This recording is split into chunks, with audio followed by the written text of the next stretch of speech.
Good evening everyone, and welcome to the Geelong Library and Heritage Centre. It's so lovely to see you all here tonight. Thank you for joining us on World Poetry Day.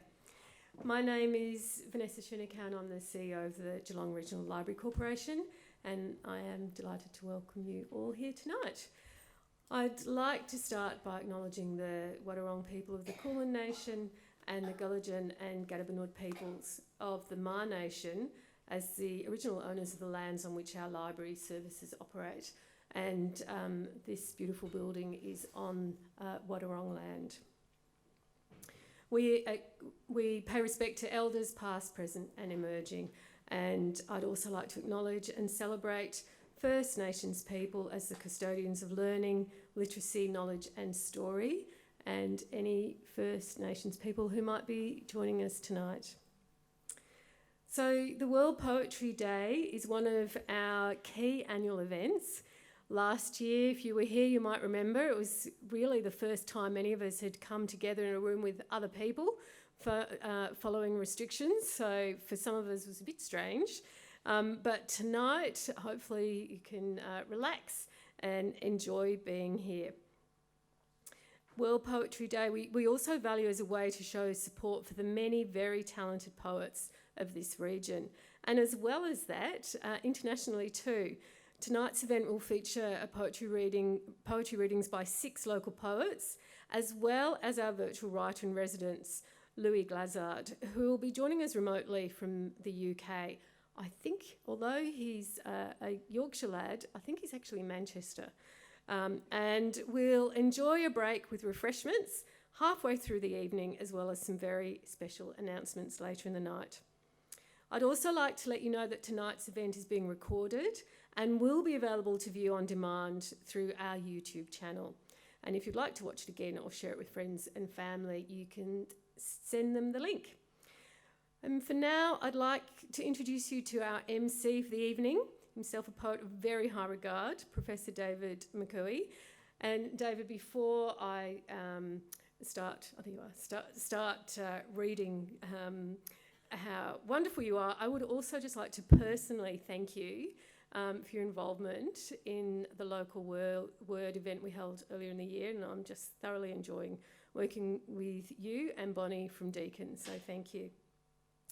David is the author of 4 previous collections of poetry, including Blister Pack, which won the Mary Gilmore Award and was shortlisted for 4 other major literary awards, Outside, which was shortlisted for the Queensland Literary Awards, and Starstruck. His poetry appeared in 10 of the last 11 editions of the Best Australian Poems series, and it has been widely anthologised nationally and internationally. David is the Deputy General Editor of the prize-winning Macquarie Pen Anthology of Australian Literature 2009.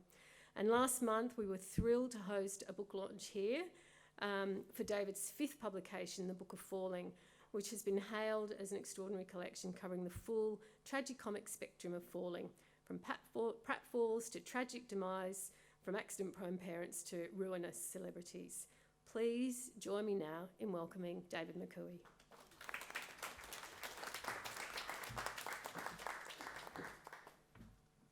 Thank you so much, Vanessa, for that, and welcome everybody. It's terrific to be here. I would like to welcome everybody to World Poetry Day 2023. I'll just say a few comments before we move on to our guests. So, declared by UNESCO in 1999, the purpose of World Poetry Day is to promote poetry throughout the world, to, quote, give fresh recognition and impetus to national, regional and international poetry movements. World Poetry Day, observed annually on March 21st, is an important day because it celebrates the art of poetry and its contribution to cultural and linguistic diversity. Now, the first sentence there was written by me, and the second was by artificial intelligence in the form of an AI chatbot. I'm not here to defend poetry against AI, nor am I here to give you a mission statement of why you need poetry in real life. For a start, you're here. You have poetry in your life. That there are those who die from the lack of it, as William Carlos Williams asserts, perhaps hyperbolically, in his poem Asphodel, is a social ill related to others that stem from deep and often systemic social inequality. And on that, one of the great political poems I have come across is a piece of graffito in Peru that was daubed on a house wall. No pobre, no rico. no poor, no rich. As this semi-poem suggests, poetry deals with reality while offering a place to reconceive a better version of reality, even if that better version is simply the momentarily consoling nature of form and structure, pattern and repetition. Of course, finding form in an inchoate mass of information is something that AI, so currently in the news, is immensely good at.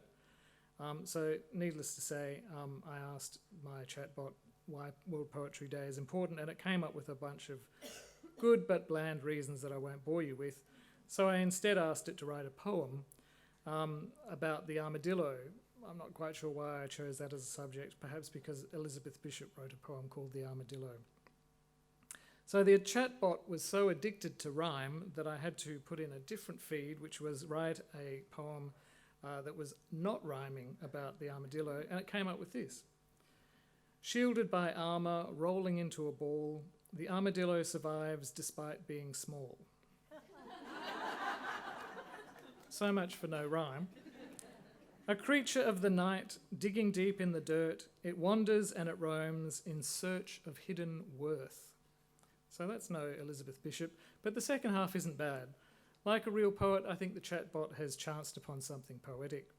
Even the redundancy of it wanders and it roams has a long poetic history. And I like the half rhyme of dirt and worth, but I particularly like the last line because perhaps we as poets and readers of poetry are always in search of hidden worth. There's a nice half rhyme there as well. So tonight we won't have to search too hard. We will be hearing from 7 poets, new and established, local and from afar, who have returned with a diversity of worthwhile things from their imaginative wanderings. So, turning from machine poetry to the human-generated kind, I will introduce you to our first guest poet, and that is John Bartlett. John, who I've known for many, many years now, is the author of 9 books of fiction, non-fiction and poetry. In 2019, his first chapbook, The Arms of Men, was published by Melbourne Poets Union, and we'll hear about them a bit later.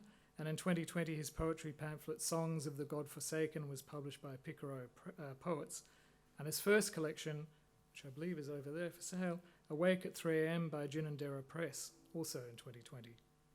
His second poetry pamphlet, Eschatology, was released by Pocket Poets in 2022, and his poetry was included in recent Australian anthologies, including Poetry for the Planet, the Ros Spencer Poetry Contest Anthology, and Poetry of Encounter.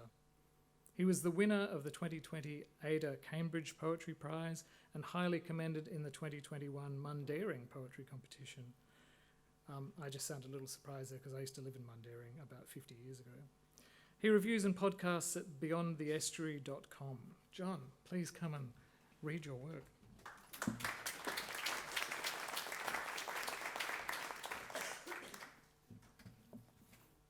Thanks very much, David. Thank you. I'd like to start this evening by reading from my longer collection, Awake at 3 a.m., which came out in 2020, and reading the title poem from that. The night releases secrets the day knows nothing of. Vesper's notes are fading, murmuring muted mantras apologetically, dissonant dreams colliding. God made this lesser light to rule the night, to seed regret and shame, those casualties of love, to strike mute all guarding angels stranded here below in doubt. Be still, await the shy light of morning, this greater light to rule the day, until the crystal-throated matins of guiltless magpies sound the all clear. And I don't still stay awake at 3 a.m, I have to assure people. I seem to write a lot about light. I don't know whether it's something to do with living at Brimley near the wetlands and the sea, but I do find it very fascinating. And this poem, Last Light. Light rushes to the west. Clouds lose their bearings. We clutch at last light before night rushes in. A silver artery dissects the wetlands. Swans fold up their wings reluctantly. Ducks drifting seaward surrendering to creek swell. Longing stir in the deepest self. We are the seabirds, snatched by invisible rapture, abandoned to wind's whim, nonchalant in our desires. Nature tolerates no conscience.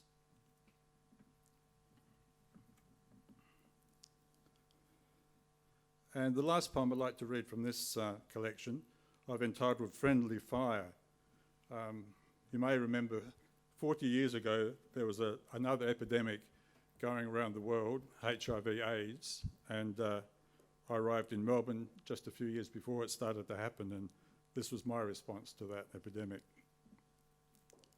Those years in Melbourne when blood was poison, the walls of our hearts caved in, destroyed by phallic-friendly fire.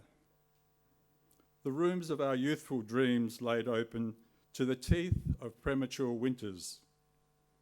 Our calendars penciled black with rendezvous of funeral dates.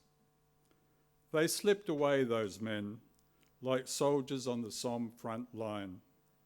We felt the bullets thud into lovers, their bodies filling up with lead, who'd left us minutes ere our lives cooled from their embrace.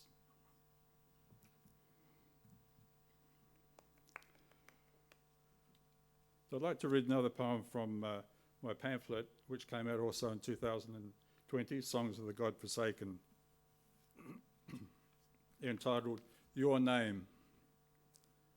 So it's true what they say, you're everywhere, spilling out from under wren skip, swan dip scudding over creek top in late light, behind word burst on page, like a mauve belladonna springs suddenly and glorious from steel-shod earth.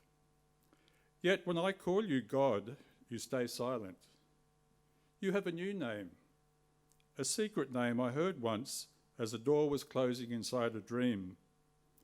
But when I woke, your name was as a spider web, stretched across a tea tree path, miraculous for a moment, then gone. I no longer call you God the Father, I call you the unknown.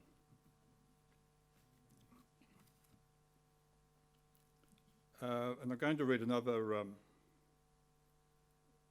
poem from this pamphlet, Eschatology, which came out at the end of last year.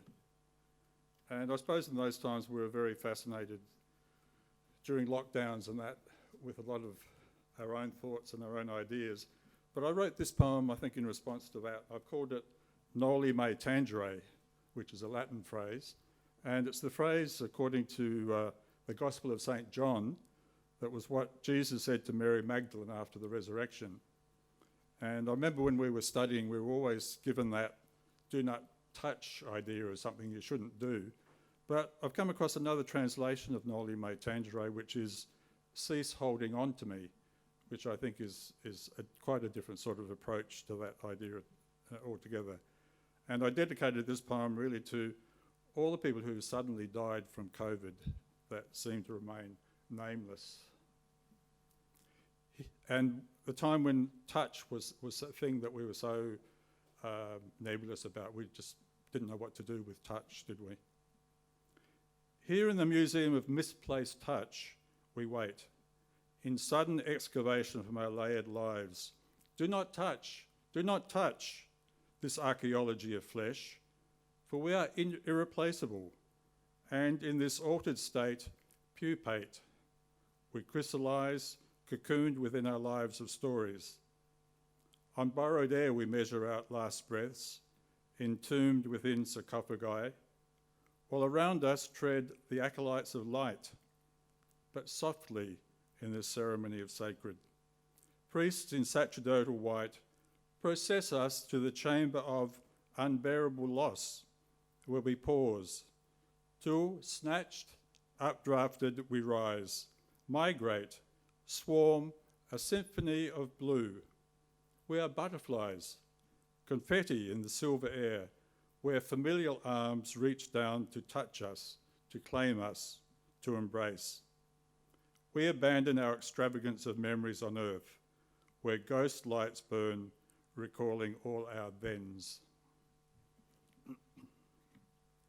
And I'd like to finish tonight with a poem that's coming out in a new collection I've got coming out this year, which is about light, would you believe? So I must be a bit stuck on the light theme. And this poem is called Waiting for Light. Light shines where it will, strategically. It creeps across gibbered plains, lifts lorikeets into their clear blue song, sketches the philosophies of lugworms on deserted beaches. Even craters of the moon must wait in line for its approval. Each star suspended in hope of light's anointing. We too must wait as the great egret does, that sentinel becalmed, time painted on shallows of the wetlands. She bends the light to spear her unwary prey, as love light blocks the light of ancient stars simmering on the edge of sight. Thanks, everybody. Thank you.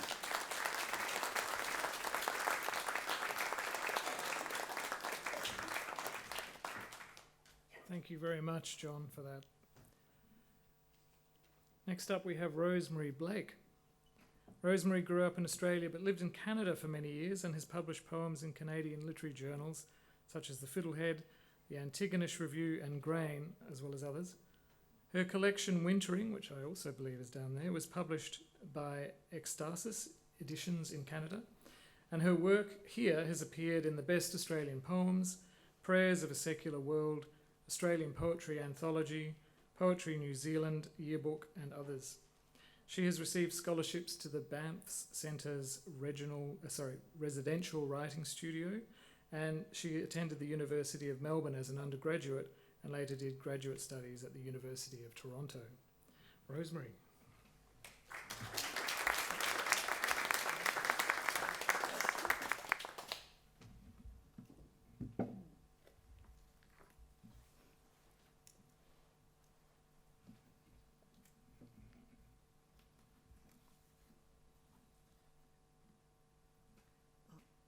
Can you hear me from there? Yeah. The first poem is called, because it's March, I'm reading a poem called Full Moon in March. And it's written for my father as an elegy, who was also born in March. And it's set in Toronto, and it should have been the end of winter, but it wasn't quite. Full moon in March. No sign of winter's end. A cold light over spruce and cedar, and the bare branches of the cut-leaf maple next door. In the flooded outdoor rink at Trace Mains, my children are skating to a silver moon slick. Good night, Mr. Moon, we sang to the face reflected in the bedroom mirror, its own sorrows keeping us awake. But now the moon keeps pace with us on Parkhurst as we walk home, dips below the ridge to appear again above my neighbours' cleared paths with their bloom of new snow, Venus like an apple in the branches. And the second poem I'm going to read, I wrote for my mother, and I'm reading an excerpt from a much longer poem, and it's called In Care, and it was when my mother, suffering from dementia, needed to go into residential care, which she did in Melbourne, so I'm back in Melbourne now, and I'm reading a couple of extracts from that. In the room that will be yours from now on, a narrow bed instead of the queen you're used to. Blue linoleum replaces broadloom, and the roar of a heating unit on the wall discourages conversation, though none of the staff here seem to notice. We sit together outside in the scattered sunlight after rain. Moorhens skim the surface of the ornamental ponds. Winds dislodge small leaves caught amongst the reeds. You notice new grass, delicate and green against stubble left by drought. the fall of light across the lawn. How blue, you exclaim to each new glimpse of clear sky after cloud, your arms held out to this fugitive warmth at the end of August. I straighten your jacket as we stand. You ask if I'm your daughter. We linger over photographs of family where you grew up in St. John's Wood in London. Each one is a new discovery of aunts and uncles. Oh, look! The sepia generations stare back at your surprise. We're past old grievances. What's left is gentleness. Floral curtains stir at windows you leave open in all weathers. I'm never cold. On the train journey home, I watch as shallow paddocks pass and light lies flat across an ancient basalt plain. Beside the tracks, a sheen of standing water. Amongst the tussock grasses, pools of late rain. And that's one extract from a long 6-part poem, which I haven't published. The rest is published. This poem is about a translation and the fact that I loved in the New Testament the story about the sparrows, and was quite dismayed when I read a new translation that didn't have anything to do with sparrows. And it's an elegy from my friend Joe Mandarino, a Toronto friend who died. Reading the new RSV, an elegy. No mention of sparrows here. 2 for a penny, or 5 for 2 pennies. Texts to convince us heaven cares. Not one of these shall fall without the Father. You, Joan, once told me you thought of yourself as a sparrow. Now in Matthew and in Luke, I'm reading ravens, birds of the air, and heaven seems less tender. The gods there less attentive to the smaller details of creation. Sparrows rummaging for crumbs around our tables on an August evening in Toronto by the lake. Stars masked by the humid summer air. Rain moving in across the water.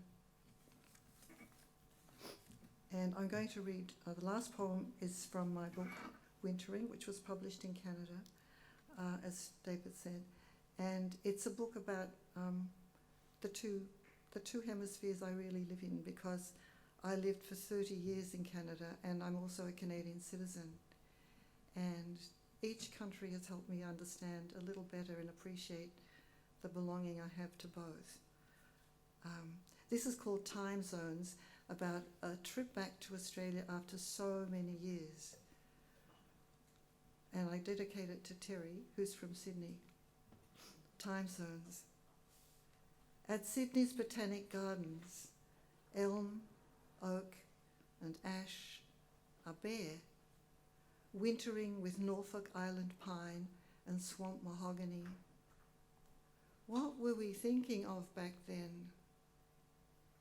You're quiet, you say. I worry when you're quiet.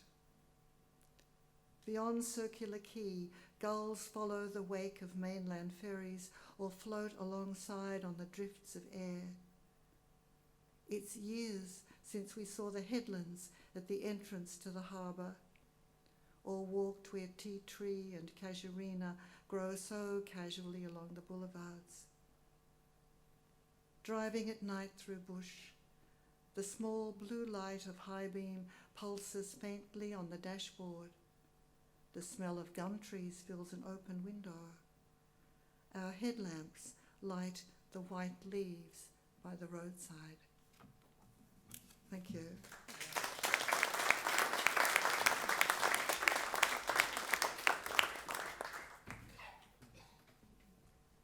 Thank you, Rosemary. Next up we have Maria Takolander, who I know quite well, so I should be able to do without notes, but I will stick to the notes. Maria is the author of 4 books of poetry: Trigger Warning from 2021, which won a Victorian Premier's Literary Award; The End of the World 2014, named a Best Book of the Year in Australian Book Review and reviewed in the Los Angeles Review of Books; Ghostly Subjects 2009, shortlisted for a Queensland Premier's Literary Award, and the chapbook Narcissism 2005. Her poems were selected for the Best Australian Poems and or the Best Australian Poetry every year from 2005 until those anthologies ceased publication a few years back. Radio National aired a program about her poetry in 2015, and she has performed her poetry on ABC television and at various poetry festivals, including the 2017 International Poetry Festival at Medellin in Colombia. Maria is also a prize-winning fiction writer and the author of The Double and Other Stories from 2013, which was shortlisted for a Melbourne Prize for Literature. Maria.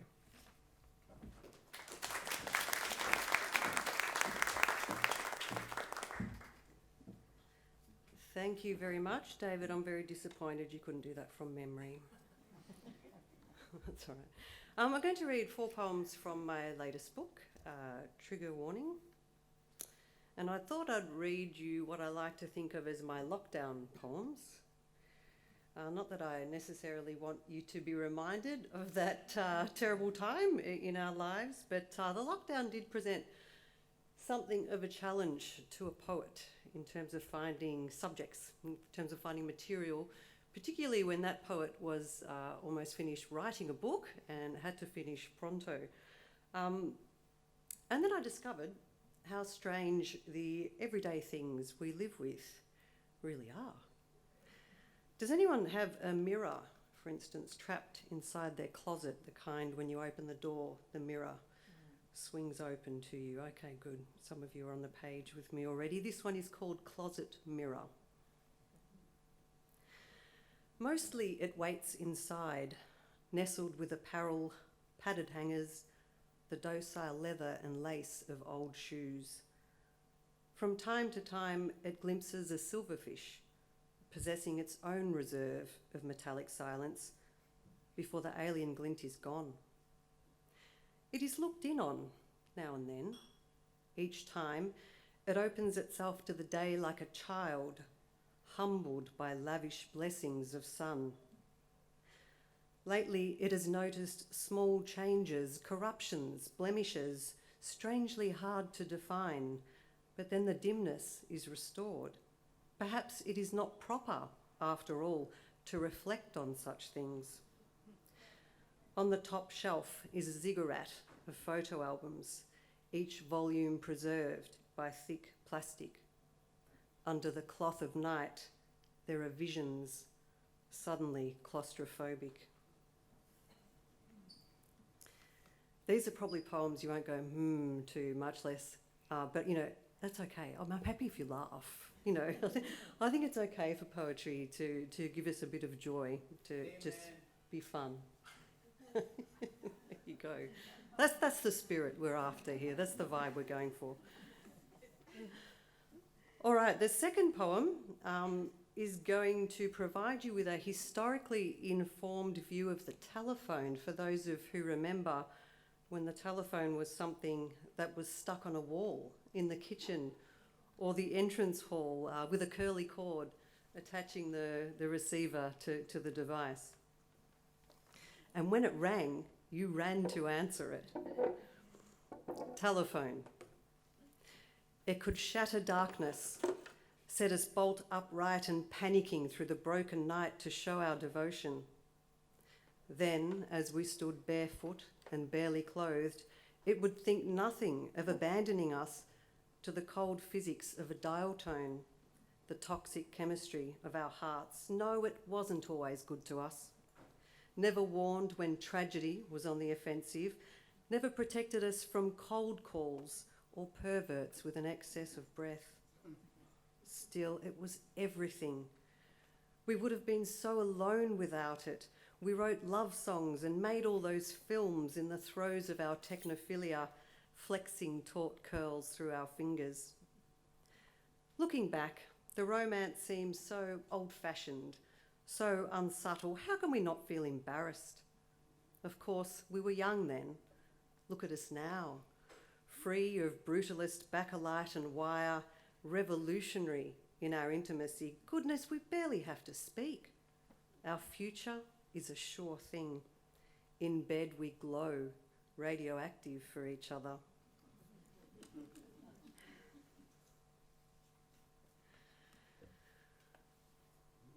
All right, moving on to a more public place. I'm sure some of us have been in a lift recently, maybe not to attend this event. We didn't have to hop in the library lift, but I'm sure there are many of us here who are familiar with the experience of being in a lift and that strangely awkward thing that happens when you have to share that small space with strangers.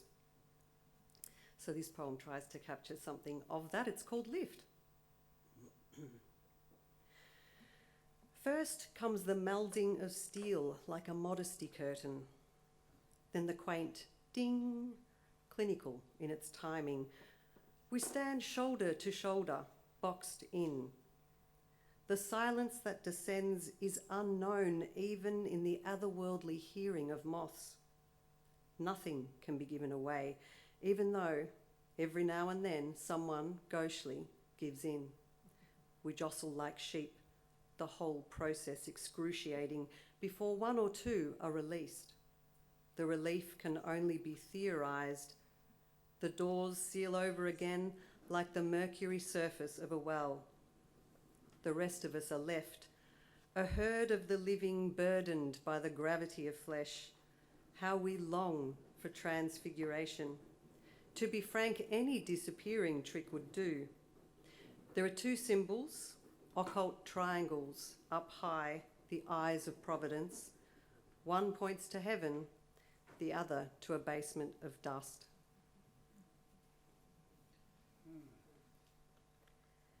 And to finish up, pardon me, a historically informed view of our canine companions who have proven such great social climbers, moving from the outskirts of our campsites way back in the day right into our beds. It's called dogged. Once upon a time, they were shit eaters. Campsite cleaners, lazy descendants of wolves. We paid them scant attention, but they watched us from an obsequious distance, the hair on their bellies clotted with dirt, the stink of them almost outfoxing their worth.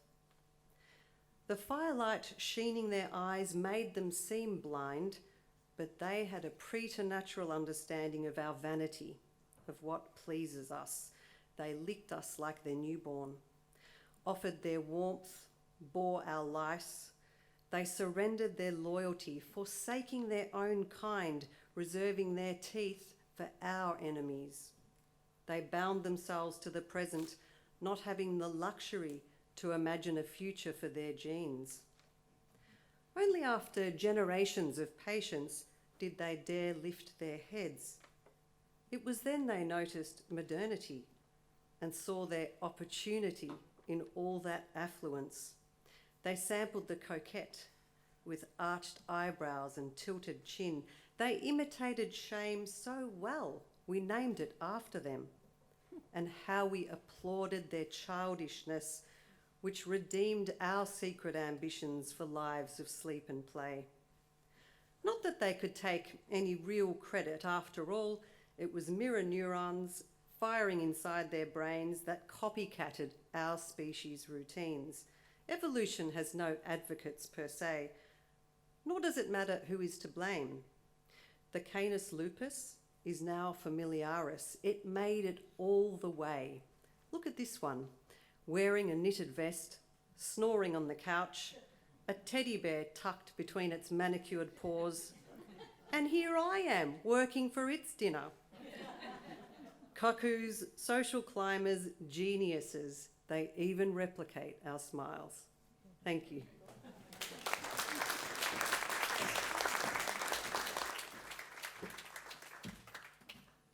And that's why I'll never get another dog. Thank you for that. I'm not sure why I'm putting my glasses on. I don't think I've ever heard you use the word pronto before. That was interesting. But talking of pronto, we are bang on time, which is very impressive, which means that we now have half an hour's break and you can head over there and eat and drink to your heart's content, and I'll see you back in 30 minutes. Thank you very much. Thank you to our poets.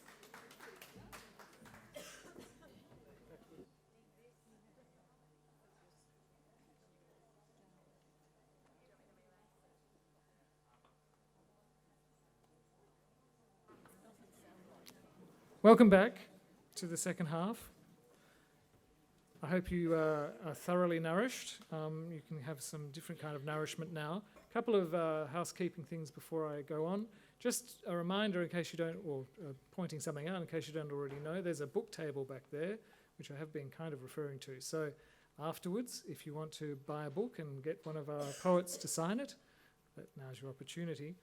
On that table, you'll also find details about a poetry prize, the Liquid Amber 2023 Poetry Prize and Anthology, the theme of which is the poetry of home, talking of the lockdown. So you can find more details about that there too, and there will be details about another prize later on in the proceedings.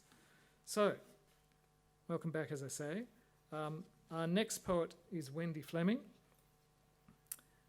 another poet I've known for many years, and after many years of living in suburban Melbourne, Wendy moved to Lara 4 years ago and was delighted to find a thriving poetry community around her in Geelong and environs.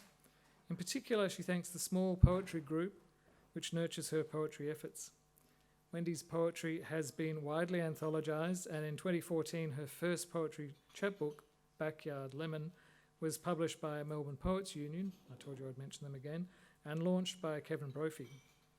Her poetry celebrates the ordinary, such as her backyard. Sorry, my apologies. We're with some other poets first before we come to you. Poets Union in all positions except secretary, probably quite wise. She helped produce MPU's Union Poets Series chapbooks and anthologies for MPU and poets at Watsonia, and for many years helped with the conduct of MPU's annual international poetry competition. Wendy.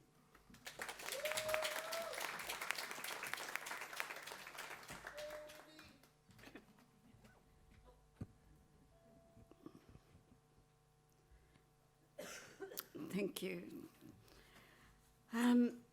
Most of my poems were written during the last 2 or 3 years as a result of being locked down. Anyway, I shall start with one that actually refers to the bushfires that were going on at the same time. Break in the weather. We are breathing again without masks, going to the moving pictures to watch Joe's story in Little Women, shop for the dog's collar. Windows are open, banded bees alight on the roses. A man in Bundoora loads his ute with unleaded fuel for Gippsland. Sikhs cook food for firemen who won't look at cameras. Poets sew pouches for rescued babies, possums, koalas, joeys. Fee feeds them. This is today's break in the weather and reports on fire. But we all know a tree fell and killed a father fighting because he was needed. Another royal commission proposed by Smoko is fixed to the quiet Australian's sorrow. fails to quell flames of poor PR.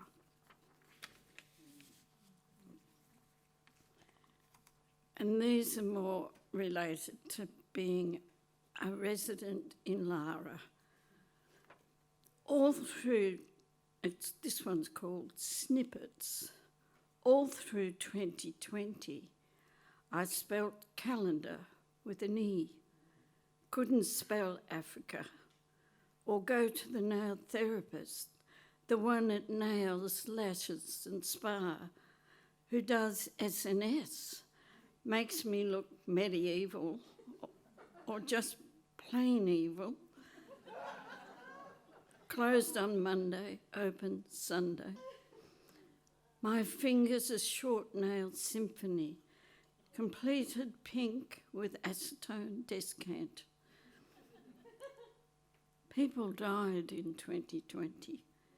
People I knew or didn't, cremated, the wake postponed. I look at the birds, wonder where they fall, if they fall, and how they fall. No rain, so no pond or melted god in splashing descent. When my nails start to grow, and that happens quickly, a border forms. You reach border town by riding the Western Highway out of Ballarat.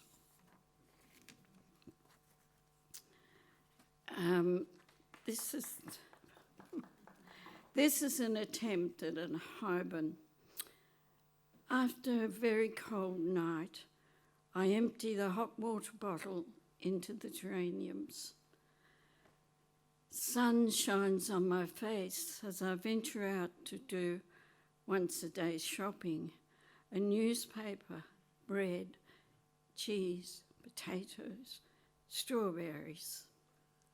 At Anna's, I pass her my keep cup for a flat white coffee, pay with a card, smile above my mask. I sit with sparrows on the wooden seat around the concrete planter box. I see the older woman who always gets coffee for her husband on the wheeler, and the two women from Woolworths, the smoke from their cigarettes drifting up from the sunken garden. A police car cruises through Centreway. The trees let loose red, brown, auburn and yellow leaves. At home, I unload the groceries, then open the paper. Young male footballers on front and back pages. That's no surprise. No updates on Indian deaths. The colours of a sari, breathless in flames, again and again.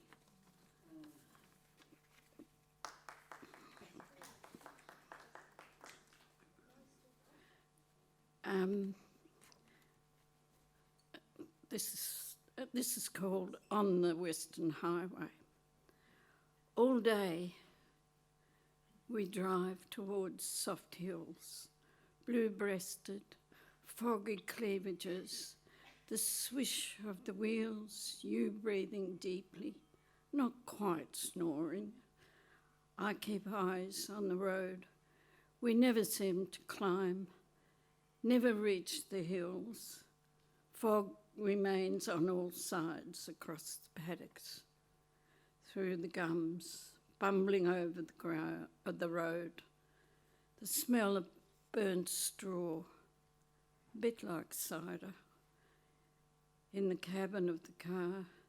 Last year's stubble, this new agri method. The car takes us forward. You keep resting, hearing aids off. We're going forward. We are here. We're going there. Where we are going. And finally, this poem, although it's entitled Evening at Port Phillip Bay, it's really about settling in down here. Like a bird that floats, I stand barefoot on silken sand. The sun streaks the sea, folding down the day. In the distance, dogs run free, splashing with socks of foam. The tea trees are breathless. If I believed, and maybe I can, here with salty, tight skin, I thank the painter who brushed me in.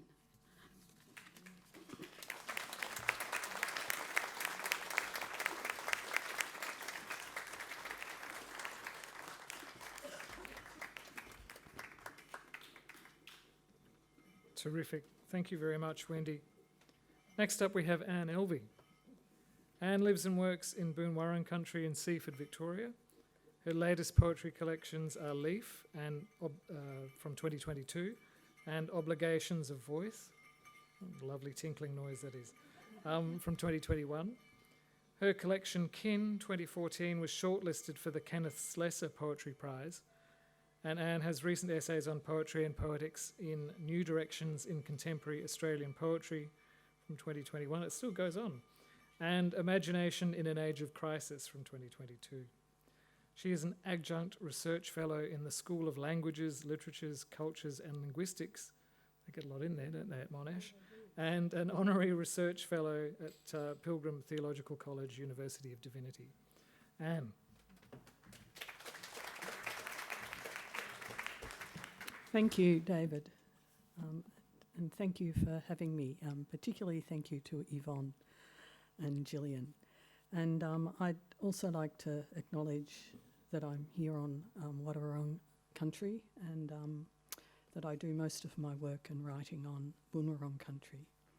And I guess in between that, we travelled through Wurundjeri lands today. So I pay my respects to the elders of all those places. I'm going to begin with a poem, 3 poems from Leaf, my lovely publishers, Pauline and Rose are here from Liquid Amber Press. I'm not putting my glasses on, means I might have to do it from memory. Okay, so the first poem is called How Is It You Interpret Things? And in my mind, I was addressing the wind, though others have read this differently. How is it you interpret things? You work with density and form, speak tassel, shift, still. You curtain light, dapple, drift, make gentle other move and hold back motion. You press persistent to snap, tangle, to display how fragile a thing, to unsettle wisp, unhinge a limb.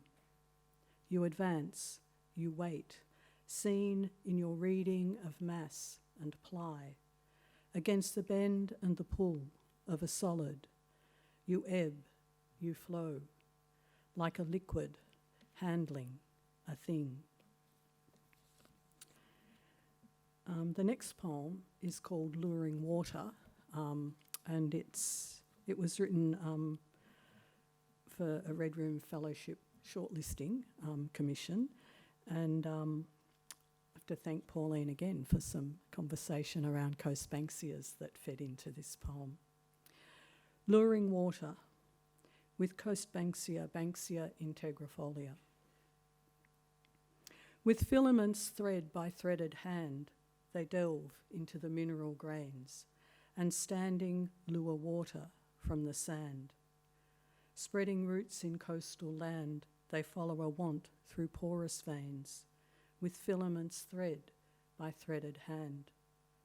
Ancient seas in memory stand, where cone and bristle catch the rains.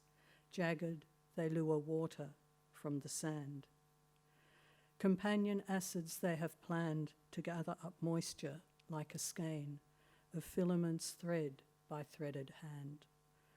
They honey sweetness on a land older than their botanical names, and standing lure water from the sand. With gnarl and twist they answer the land, testing the wind from bareness gained through filaments thread by threaded hand. By habit they lure water from the sand. And the third poem that I was going to read from this collection was also published by Red Room in their Writing Water. They had a lovely chapbook, Writing Water, that they gave away for free on Sydney ferries. So it was a little project. So this is called Sun Glint Drift, and it was handmade. It was a beautiful production.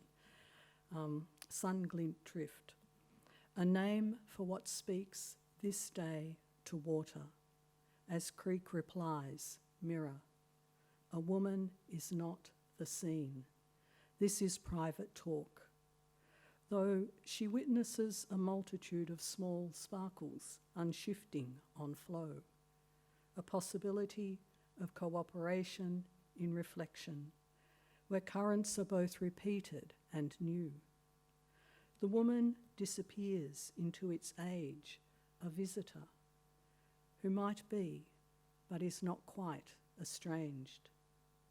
Without certainty, she imagines the elders, who came by light water for tucker or song. Those who keep it now in care according to law. It is not hers, this place. Receiver of stolen goods, the woman retreats. Creek gives to land a liquid testimony. And I thought I'd read the title poem from Obligations of Voice. And it actually, I don't know if you can see, but it's sort of all over the page, so it doesn't get read the same way every time. I'll just see how I go. Obligations of Voice. Over the urge is a drive that is not yours. What is it to speak thanks to a leaf, to fancy that this is something you can do? Over the bed is a web that is not yours. Should you undo your taking to catch a breath in your cinema of sleep? What is it to open to place, unaware of its taboos? Over the house is a sky that is not yours. Do you hear wind answer as if you attend when presence is your lie? Over the park is a canopy that is not yours. Whose ceremony do you interrupt, striding your own dimmed genius? Over the day is a breath that is not yours. What is it to evade the here of keeping by those who walk the land? Over the path leans a paper bark that is not yours. What do you see through a scratched lens in your laboratory of guess? Does your shame spill sacred into a trap? Over eyes blur is a social that is yours. Why do you compost what you collect, though you still do not grasp? Over your garden is a theft that is yours. Over your stockpile is a cloud that is yours. What do you buff or mantle, or with worm build a soil as if never to refrain? Over your voice, a duty that is given. Thank you.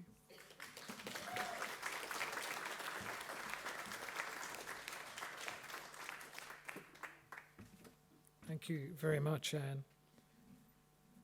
Our, well, it depends on how you look at it. Our last or our penultimate poet for the night is Rachel Baxter, who grew up on the lands of the Yorta Yorta people and the neighbouring Barapa Barapa in northern Victoria, Now based in Naarm, Melbourne, Rachel is completing a degree in creative writing at Deakin University.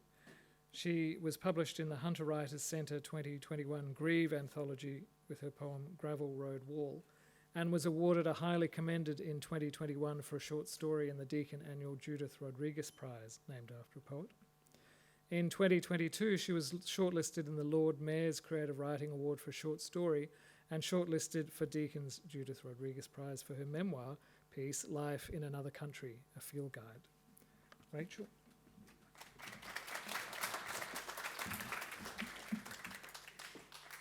Thanks, David. This is the first time I've actually read my poetry out in public, so thank you for your patience.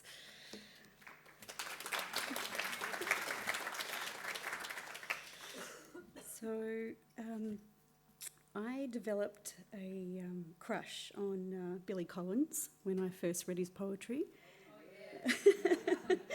And so this first poem, actually the title I probably have to credit David with. It was previously titled something else, but he pointed out the obvious to me, and I made that adjustment. So this is my homage to Billy Collins and a little reminder to myself about what I can do with poetry. Language warning. The poem is titled Waiting for Billy Collins. Throw me off the page, fuck in the car, blow your nose, erupt, erase.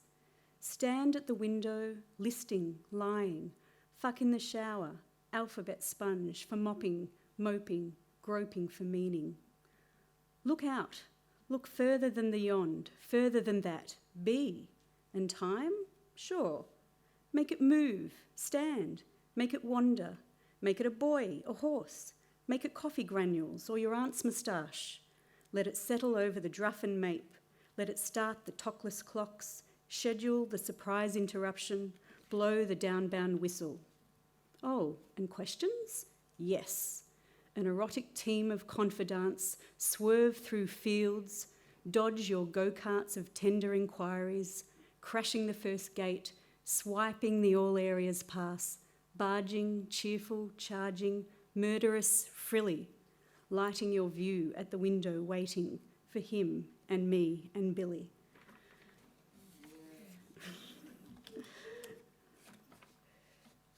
I quite like the title of that because my nickname's Billy, so we've got something in common. And again, this second poem is called The Ministry of Poetry. It's part visual, a little bit like Anne's last poem, in that the word Arial in the final line actually has to be in Arial font rather than any other type of font, like Times New Roman, so it does have a visual aspect to it as well. The Ministry of Poetry. Here I can think of it 1,000 times a day. No pittance in an hour for the work I'll give it, some majesty and breadth. Forget your youth, your precious vows, disregard that nodding leftover sleep of the one and forever, the misty ever after. It will appear in every line I have, wherever it is not necessary or unjustified, willingly fired, shaped and sighed. Here at the ministry you can come, striding like an interloper, dirty pants pulled up to your knees, smeared with lovers' rust and cheese. Chassé in, swan about, dripping with want, before you die your smiling death in a milky Arial font. Okay. All right, so the next two poems I've got somewhere, here we are the first one was, I constructed it on the basis of a news item, actually, and the news item was set in Paris about an elderly man who held up a very expensive jewellery store and then escaped on a scooter. which was very appealing to me at the time. And then the poem evolved for me as a bit of a commentary on ageing, I think, which is where it landed. It's called Still Time. I am late but dressed with a tie, a lie that suits grey days in Paris. I make merry buds sparkle along Elysian fields. The blue shout lands in my lap, suave iron chests of egalite bested, libertine hearts thump surprise as gendered arms rush ahead of my lie, swiping cigarette air while I scuttle, shuttle, an elderly coddle of knowing how signposts point backwards to young quick vagabonds who miss the turn to silver fields and years that yearn, and bright fat bags of regret undone and wondrous errors yet to be sung. That's that one. This next one was based on an article that I read about gene editing technology called CRISPR, which essentially talked about de-extinction for the woolly mammoth and what doing that would enable land regeneration to occur because of particular ways that light is reflected off the land. Strange topic, I know, to land on, but again, it was based originally on a news item. It's called A Strange Elephant at School in Fancy Dress. A largesse of proportion this Pleistocene pupil, squeezing through nature's tight fist, cut crisp from cold rock, mammoth cells thawed, sliced, without lunch money or means, manifests genes, borrows unknowing a 10th edition textbook with pages ripped, filled in with cartoon clouds of Franken clowns, tuskless, timeless, rehashed libido, a schoolboy exchange for the landscape's albedo. You will study fine arts, sculpting and crashing, your heft and scholarship rewards for cashing, in on your costume as woolly sequesterer of carbon and trees, de-extinction, please. Okay.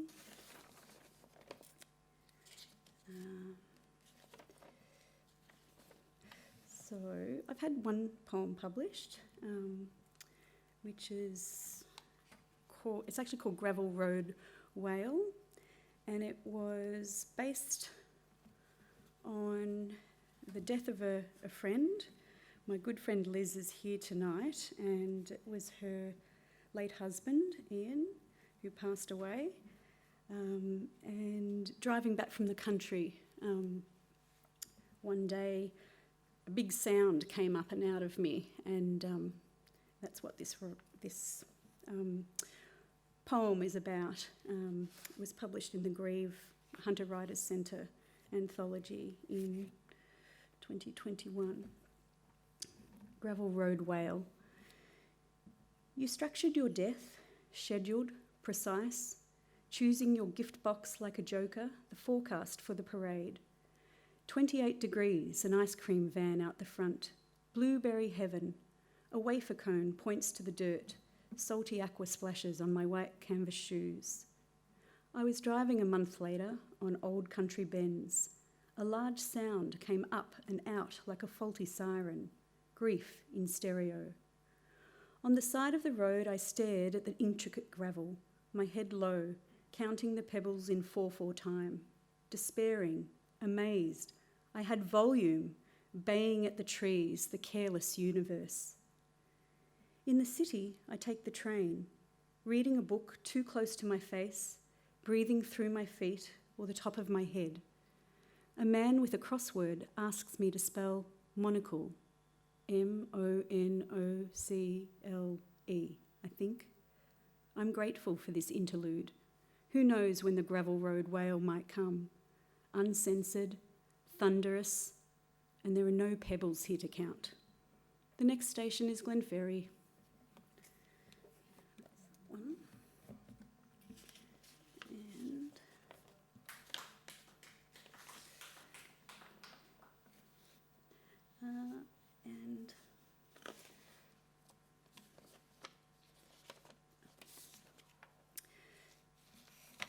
This one is one that I wrote sometimes, I think probably more to do with memory, meeting people, the interactions that people have with each other, that space in between you putting yourself out there and then receiving somebody. So it's called Tutto Quanto. My background is Italian. Tutto Quanto is the Italian expression for everything. I am full of holes, unplugged, a veritable Swiss cheese of infinity, recesses yielding to ideas and mountains and sugared Zapoli. Sure, I have the marks, the signs that might tell you what you want to know, in that tiny particle of time where you decide who I am without any word from me. See, already you know. Because this is what I must be so that you can be you. You told me so. I'll let you have that as a vanity truth, of course, because I'm politely rude, nude and undone, one whole and inconsistent. So insistent that you might think it's a farce, a blast of hot air. And I dare you to poke a stick through my holes, puncturing cells, as your bias binding crimps and puckers that road that buckles with your Legoland opinions. There is no passcode. Reach right through and signal to the back of my head as you love me in reverse. I arrive to every old day new, yielding, bending, everything all at once, unending. And then my final poem is one that this is a work in progress really. I just wrote it in the last couple of days because I started feeling a little bit guilty about my houseplants and my ability to actually keep them alive. This is called We're Not Buying Any More Indoor Plants. They do like me, I think, these greenish infants I drown with simple-handed monotony. How long will I be lovable to them? Will they discover through mineral whispers in xylem and phloem my arrangement of lumbering atmosphere, the faux cloud mother squeezing clumsy rain, digging trickery earth? Am I a tyrant with a can? A mistress of clay pastel jails, parading these captives behind exitless windows, as gloating friends sway outside in fresh birdsong, proud of their sunny photosynthesis and their seduction of local bees. In the north corner, the unsuccessful gather, barcodes fading, waiting for a delicate hand.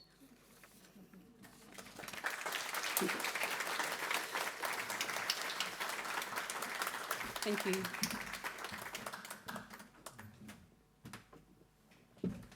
Thank you so much, Rachel. I find it very hard to believe that was your first time reading. And it's good that we've got a few Billy Collins fans in the audience tonight.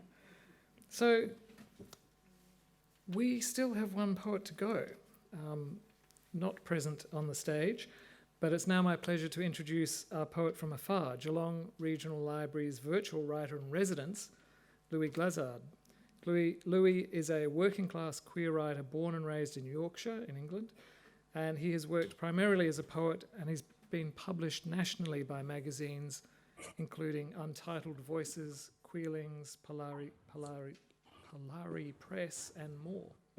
In 2021, Louis was the recipient of an Arts Council National Lottery project grant, leading to a series of workshops with various organisations, including the LGBT Foundation and the National Health Service.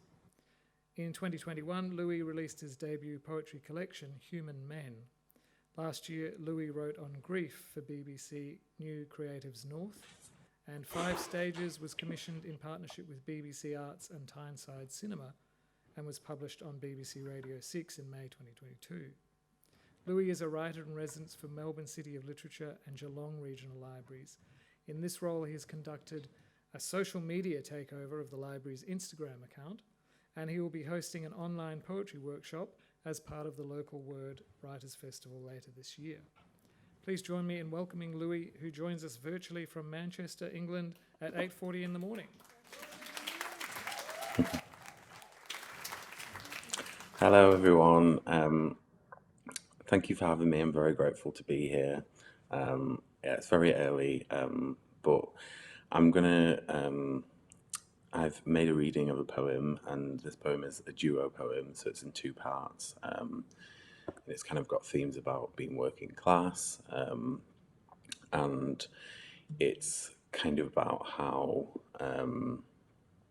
the political moment in the UK at the moment, trying to connect to that, but also versus the internal world. And so what I thought would be nice is I recently went to Wales for a little writing retreat, and I filmed some nature there. And that's coming along with the poem. But I hope you enjoy it, and thanks for having me.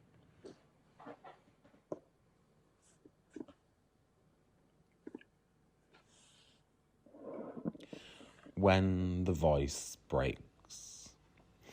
I've been reading my astrology wrong, had inputted the wrong time, for I was too lazy to pull my birth certificate from the shelf or read the book my mother had written it in. I've been listening to Edith Piaf after a trip to France to keep the feelings lingering, because I'm a sad cliché.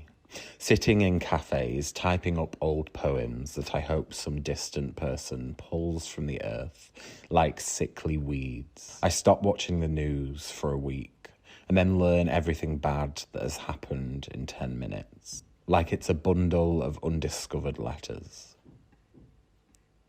I watch all the faces of the people in the city as I perpetually hang over the line. Remind myself that the face is merely the surface, come up with some shabby metaphor about the underneath being the truth of a person. I write it into indulgent pieces of writing to prove to myself I'm connected to the surroundings. But really, I'm just lost in my own world. When tragedy strikes again, I'll feel like a stone with thick moss. Repeated exposure to these elements put me here. Smiling quietly and calling myself a stoic, but maybe I'm just close to crumble. See. What exactly is shyness? When most situations demand a voice. And especially when the world feels as if it's going back in time or eternally stuck in this cycle. When the world sets alight, I will fall into my daily habits like they are my sustenance. When your arm hairs stand to attention and the panic begins, I will count my small wins and keep writing my silly poems. I'll worry over finding my next hiding spot. It's ignoring a fire that will only burn if I hold out my hands. Oh, how bland it feels to watch the news skewed so far right. I daydream about taking flight, some tired metaphor of being an escaped bird. I'm fake about this, light when it should be heavy, discussing the weather and shutting down the conversation, avoiding because it's something new and grotesque every day. Speak about the weather, catch the mundane, slaughter it 1,000 times, never feel up to date. I was fated into this, for it fared so heavy and there was only so long I could carry the heat before I combusted. Reality TV, guilt-free McDonald's, cheap shoes, expensive rent, vent about being stuck. It is a thin rope to thread. When you spent your childhood craving for peace, then feeling guilty for finding it. I wonder if those knew exactly how much it burns. Would they try and extinguish it? Or keep running through it, head lifted, not ducked down, and shielded from it?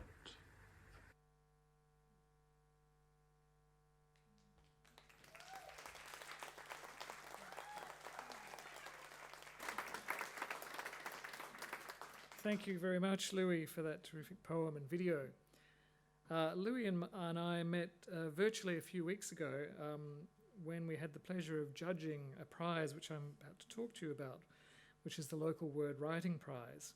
So we're on to the prizes section of tonight now. But before we do that, I'm sure we'll probably do this again, but I just think at this point it would be great to thank our poets here and distantly for such a terrific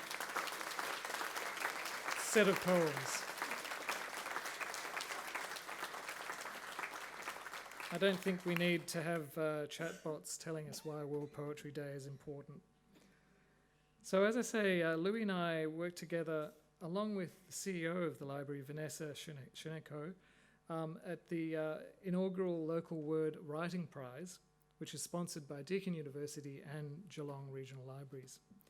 And we met online to select the short list of entries from the long list of 28, which had in turn been selected from almost 600 entries received, and that's the first year this prize has been awarded. Very impressed.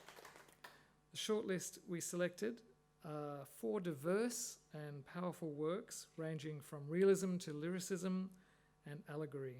They speak of urgent issues to do with identity, climate anxiety, personal loss, and the existential threat posed by advanced technology. So I would like now to invite Deakin University's Associate Dean in International and Engagement for the Faculty of Arts and Education, Associate Professor Bonnie Yim, to the stage, together with Vanessa, to present the prize winners of the Local Word Writing Prize. I think 3 of whom are with us here tonight. Welcome, Bonnie and Vanessa.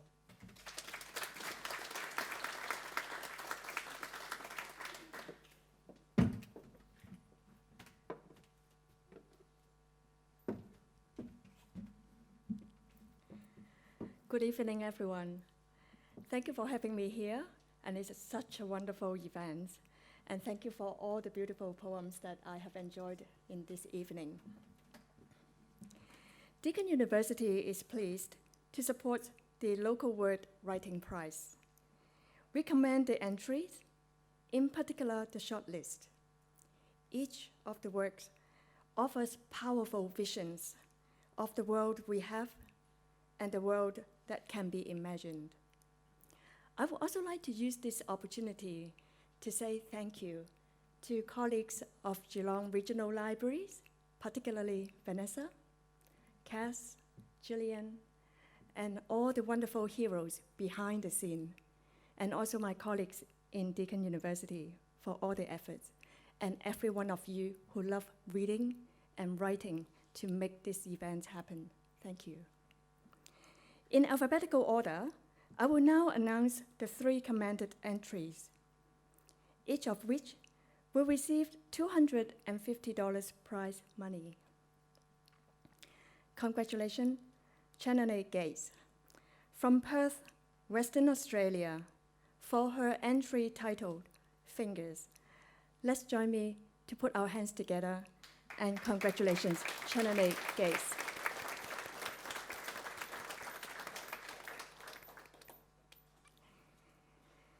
Next.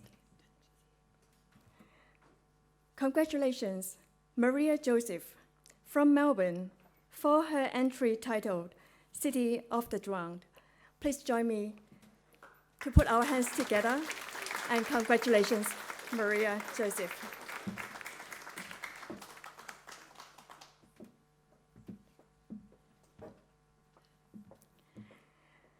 Next, congratulations, Claire Valley, from Geelong, for her entry title, The Button's Story. Congratulations, Claire Valley.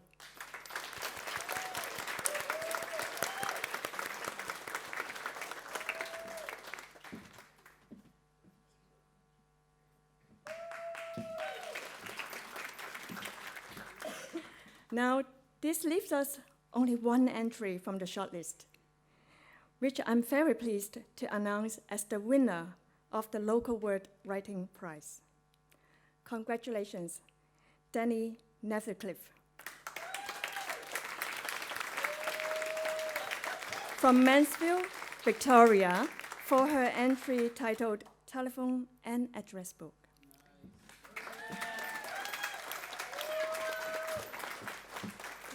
Danny received first place prize money of $2,000 plus a 1-hour mentoring session with a Deakin University writing practitioner.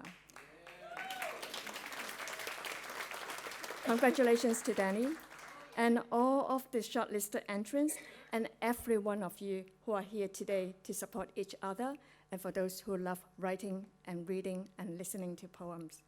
Well done, everyone, and thank you again, everyone.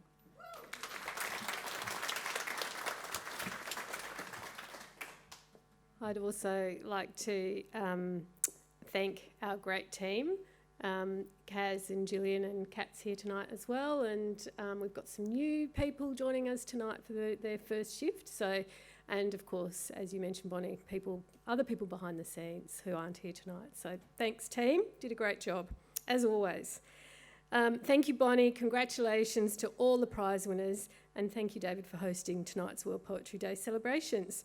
And I'd also like to take this opportunity again to thank Deakin sincerely for their sponsorship of the Local Word Writing Prize and of the Local Word Festival, which was also supported by City of Greater Geelong. So thank you to them for that.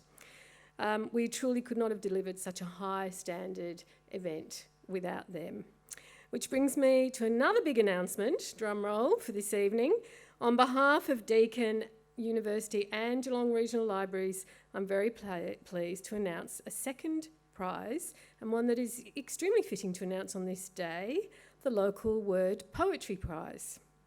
Open to all residents of Australia, aged 16 and over, both established and emerging poets, the Local Word Poetry Prize offers first place prize money of $2,000, and similar to the Writers' Prize, some mentoring time with someone from Deakin as well, and commended prizes of $250. It's free to enter.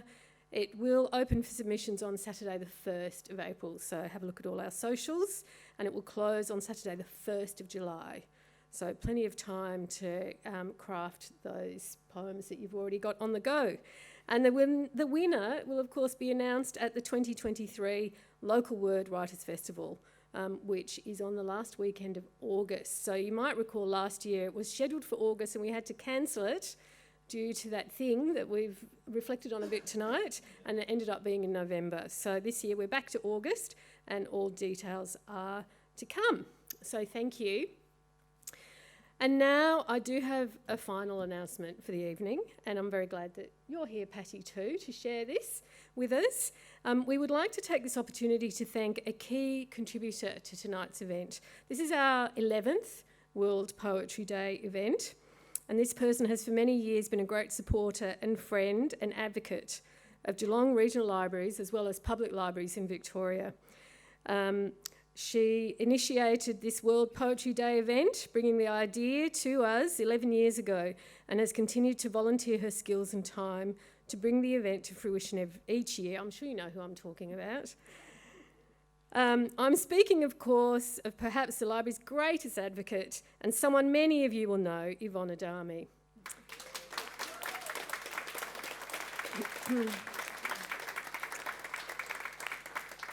Yvonne regularly reviews poetry and is in fact a poet herself.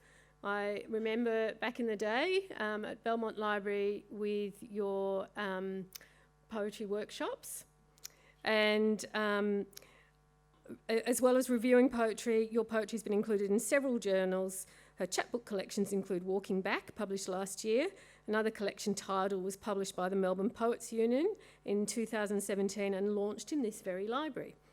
Thank you, Yvonne, for bringing the celebration and appreciation of our region's local poets to our community. And of course, we do have something very small for you, which I'm happy to just bring to you.